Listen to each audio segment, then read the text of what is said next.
got my head up against the door and I'm listening and people are running and I'm hearing screaming and all of that stuff. I'm listening, and all of a sudden it starts to get quiet. And I'm like, yo, and I hear, hey, like, oh, shh. And I turn around and Michael Jackson is behind me in the closet. I was like, oh. I saw Moonwalker and instantly I was just like, yo, who is this? Because the way people responded to him as a person and as a superstar was something that I just couldn't grasp, not just at my age, but just as a human. It's like, why are people crying? They were falling out. Didn't know what to say. I was like I was just at a loss for words and rambling on. And then he said, that's really nice. Can you hand the phone back to Kenny? And he's like, well, Michael Jackson's on the phone. I'm like, stop tripping, bro. I'm trying to sleep. He's like, well, Michael Jackson's on the phone. And I'm like, hello? It's Michael. Like, nigga, stop playing. Who this, bro? It's Michael. It's Michael Jackson. Never believes it's me. Some of the biggest names in the world have stood in front of presidents, sold out stadiums, and handled fame their whole lives. But put them in a room with Michael Jackson and watch them lose their minds. Their hands start shaking, their words stop making sense, some of them even cry. This video is about those moments when the most famous people on the planet suddenly acted like regular fans meeting their idol for the first time. Let's start with someone who was already a huge star in his own right. Zac Efron had just come off the massive success of High School Musical when he got a phone call from Michael Jackson. It's like, what's going on? He goes, it's Michael Jackson. I'm like, what? He handed me the phone. And I was like, hello? And I heard, hi, who's this? And I was like, this is Zac Efron. I'm a massive fan and I'm an actor and you're like my hero. And I didn't know what to say. I was like I was just at a loss for words and rambling on. And then he said, that's really nice. Can you hand the phone back to Kenny? Zac was already happy that he got to talk to his idol, but that was not the end of it. Because after a few minutes, Michael called again, and this was Zac's reaction. Hello? And he goes, well, this is Zac from High School Musical? And I was like, yeah. And he was like, oh, I love what you do. I'm a huge fan. I love what you do. And I lost it. I just lost it. I lost my balance. I think I fell over into the wall. I was like, you know who I am? And I just started crying. I was a mess. Like, literally, I was just making a fool out of myself. I, like, slid down to the floor pathetically and professed how much I loved him. Michael simply told him he was a fan of his work and complimented his dancing. That was it, a short, friendly conversation. But Zac has said that hearing those words from Michael Jackson made him lose his balance and stumble into a wall. By the end of the call, he was crying. Not because anything sad happened, but because the moment felt too big to process. If a phone call could do that, imagine what happened in person. At the 1984 Grammy Awards, the night Michael took home 8 awards, singer Angela Bofill met him on stage. Thriller, Michael Jackson! Yeah.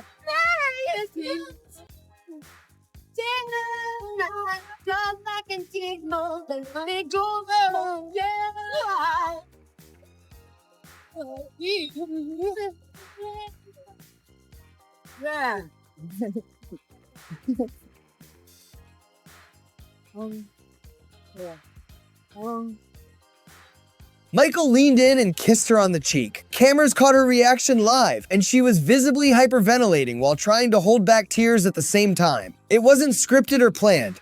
It was just a real, unfiltered reaction from someone who suddenly found herself standing next to Michael Jackson.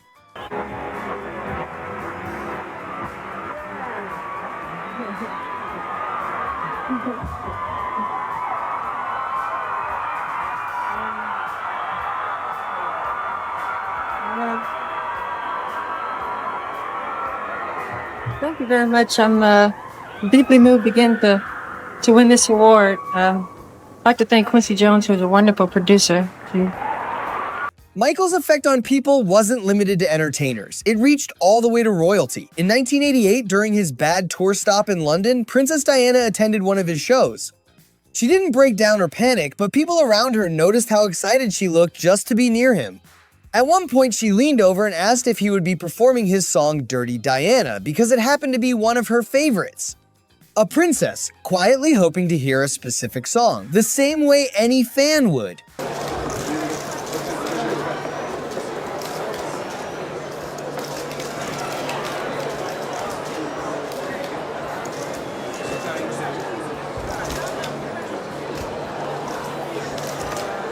Then there's Chris Tucker, who eventually became one of Michael's closest friends. But that friendship didn't start with confidence. It was one that he wasn't there. And Jermaine Jackson took me to Neverland for the first time. And Michael wasn't there. Of course, I was looking for him everywhere. Where's Michael? He said, Michael might be here. He said, no, Michael's not here. He said, where's Michael? Then I was in his office doing, just touring, walking around. I think it was one of his offices. And I spilled some cocoa on his couch. And I just thought it was the worst thing in the world. Wasn't nobody, and I was like, how could I do this? I'll never be invited back again. The first time Chris visited Neverland Ranch, he described the experience as stepping into a different world. Golden gates, music playing as guests arrived, even a small train that carried visitors to the house. I mean, Neverland is so magical and precious. But that was my very first time there. And Michael, I didn't meet him, but I met Michael later on. And then, of course, I went to Neverland several times and he was there. At one point during a normal conversation, Chris says two giraffes casually walked past the window as if that was a completely normal thing to happen in the middle of a chat. For someone used to being the funniest, loudest person in any room, Neverland managed to leave him speechless. Now, think about Mike Tyson. In the late 1980s, he was one of the most feared athletes on the planet, a man who knocked people out for a living. But according to Tyson, when he first crossed paths with Michael backstage after a concert in Cleveland, he was the one who felt small. I'm in Cleveland, Michael Jackson performing, I'm with Don K. And he said, why don't you come to Cleveland? Mike's gonna perform there and I can introduce you to Mike. So I'm going, and this is when I beat everybody. I'm a unified champ, everybody's talking about me. So I go up there and Don goes like this to Mike, and Mike goes back like this, and I go like this, and Mike puts his hand down. As he waited near the door, hoping for a chance to talk to Michael, Michael turned around and asked, "Where do I know you from?" Tyson, who was at the peak of his boxing career at the time, has said that moment stunned him because almost nobody failed to recognize him back then.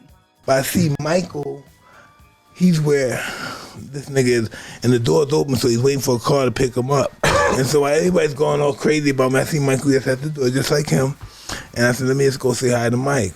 And I go, oh, nigga, you gotta hear, you'll be the. I go over to Mike. I listen, the whole world know me, fighter of the year, unified champion, knocked the nigga out 2 seconds, whatever. The whole world's talking about me. I go to him, I said, he listen to me, where do I know you from?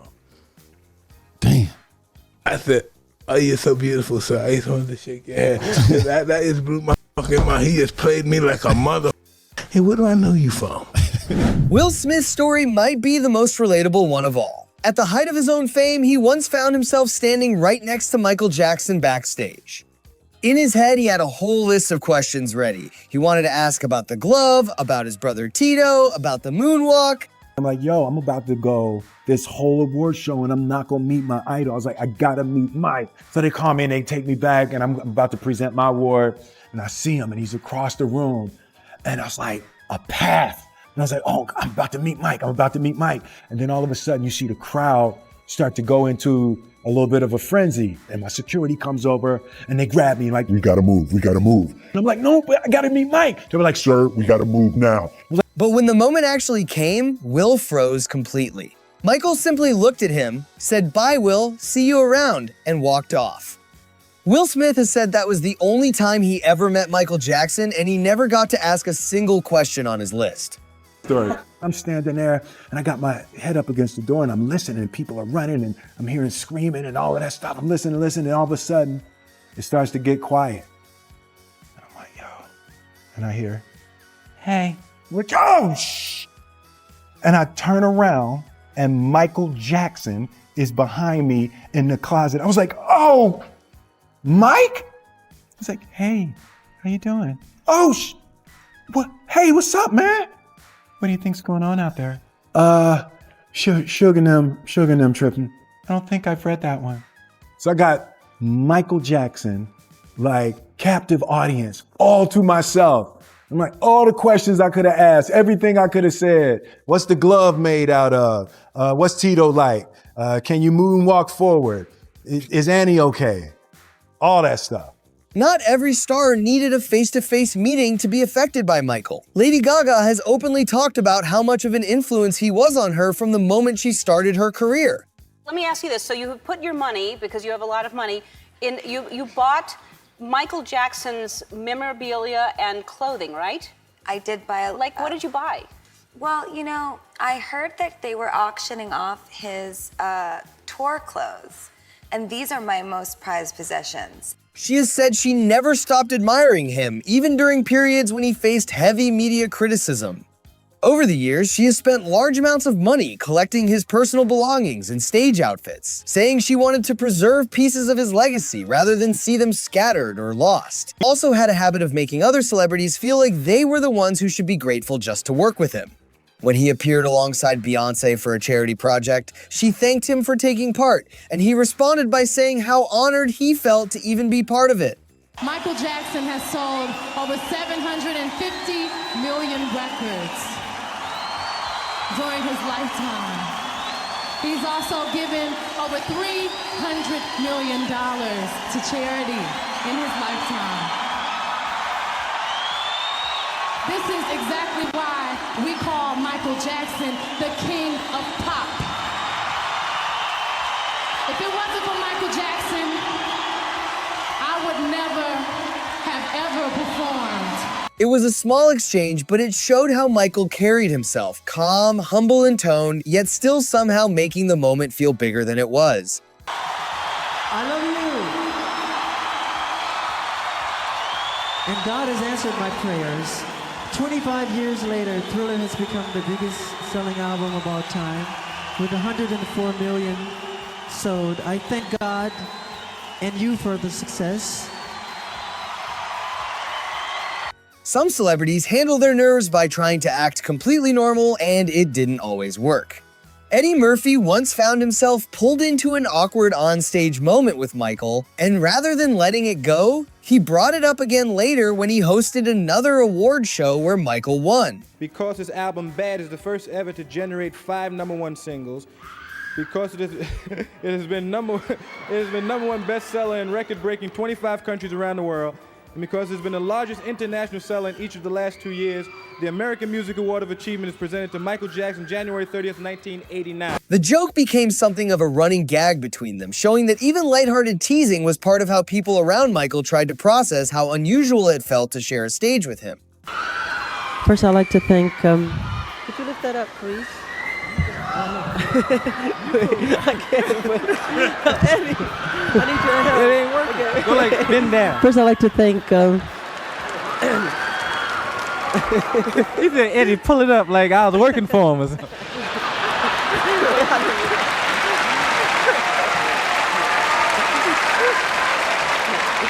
And I started to do it too. I was like, yes, Mike. Wait, what am I doing? Even people who were close to him weren't immune to the pressure of being asked about their connection to him in public. When Michael and his then-wife, Lisa Marie Presley, gave a joint interview, the conversation turned to whether they would ever record a song together.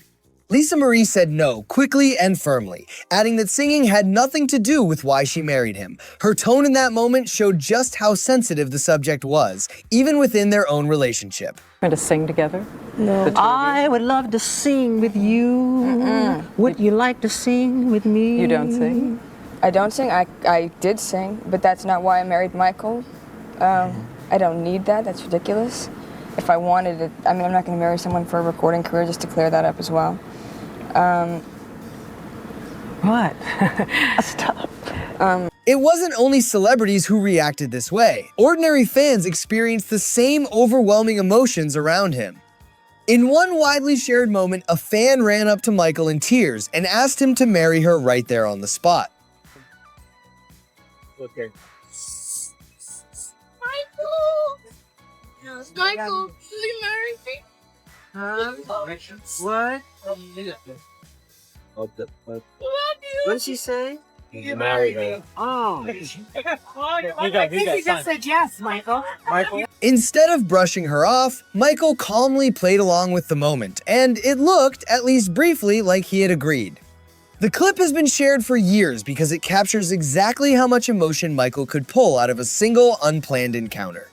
Even simple, everyday activities became strange events once Michael Jackson was involved. Because he had been famous since childhood, he rarely got the chance to do normal things like grocery shopping without being swarmed.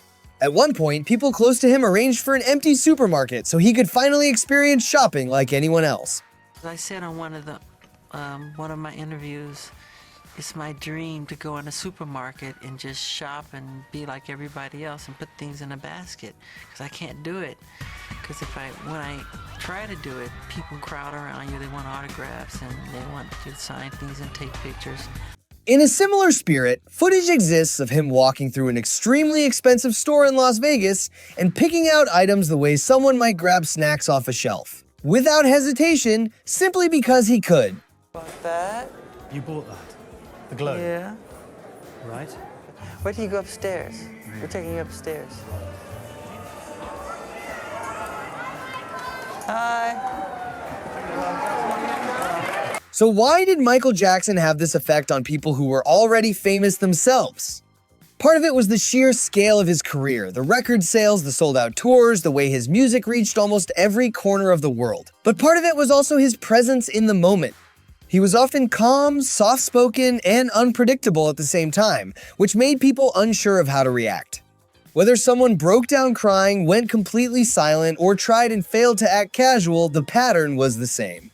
Nobody had a script for how to behave around him, and maybe that unpredictability is exactly what made every encounter with him unforgettable. He had impact. He had spirit. He had people who truly followed him. Like he's a god. Which celebrity reaction to Michael Jackson surprised you the most? Let us know in the comments. If you enjoyed this video, hit that like button and subscribe for more videos like this one.